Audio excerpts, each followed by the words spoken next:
সালটা 2049।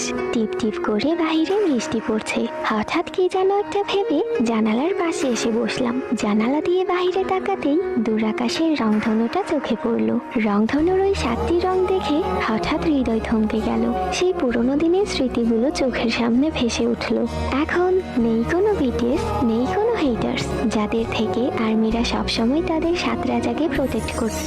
এখন আর কোনো আর্মি বিটিএস নিয়ে পাগলামি করে না। আমাদের জিনও এখন আর নিজেকে ওয়ার্ল্ড উইথ হ্যান্ডসাম দাবি করে না। আরিমও এখন আর জিনিসপত্র ভেঙে ফেলে না। সুগাকেও কোনো আর্মি আর ইয়ুঙ্গি মারিনি বলে না। বেহপও এখন আর অযথা হাসাহাসি করে না।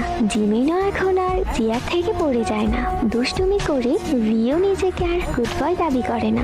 ওপ্পা বললে জঙ্গকও এখন আর রেগে যায় না। বদলে গেছে তারাও, কারণ এখন যে তারা কারো দায়িত্ববান স্বামী ও দায়িত্ববান বাবা, আর্মিরাও